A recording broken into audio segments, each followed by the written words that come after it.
Okay, we are here inside the Dartmouth area getting ready for the debate. We're about a half hour away with one of the members of the Herman Cain team. Can you introduce yourself to the people who don't still know who you are?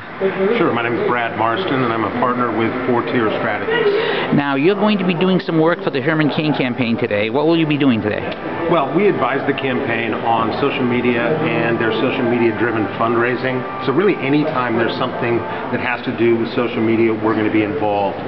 Since I'm based up down in Boston, I came up to basically help monitor the Herman Cain's live stream, live chat. Since his skyrocketing in the polls, he's attracting a lot of attention, both positive and negative. We just want to make sure it's a great experience for all the Cain fans that are going to be in the chat. Now, we've talked many times over the last year, and you were on board with Herman Cain way before a lot of other people were.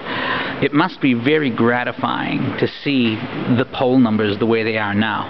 Oh, it's just amazing. I was always confident that it was going to happen, but I was even surprised at just how fast he has rocketed to the top of the polls. Since his straw poll victory down in Florida.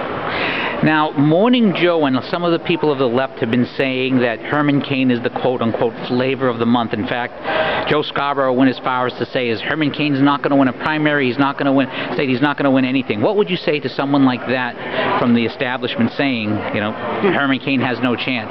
Well, it's interesting because people have to remember that the Republicans have changed the way they allocate their delegates. It's now sort of the Democrat model of everybody gets a ribbon. It's not the winner take all. So I don't know if Herman Cain really needs to win primaries to continue in the race, and so I think it's just a very different environment that we're dealing with. I'm not a campaign strategist. Those are questions for the actual Herman campaign team. But as a Cain supporter, I sure like his chances. Now, also, Herman Cain, because he's running a cash campaign, doesn't have any debt.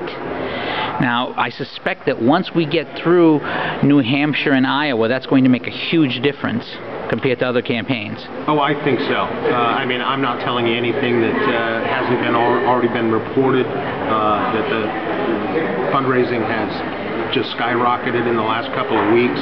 I think they're going to finish up well, as Mr. Cain said, a respectable third quarter, and I think that only gets better as more and more people see him as a viable candidate. Okay, last question. Lawrence O'Donnell had a rather amazing attack on Herman Cain, and we've been seeing more attacks from the far left that seem to be attacking Cain's blackness. What do you say to something like this? I don't. I think there have been comments by Janine Garofalo, by Morgan Freeman, by Mr. O'Donnell, that honestly I think strengthens the support that Mr. Cain has, because people, hear these statements and just want to get behind him even more. Hey, Brad, thank you very much for your time, and I hope you'll be calling in this weekend, because as I've mentioned, my vote is up in the air, and Herman Cain deserves a shot at it. Okay, thanks so much.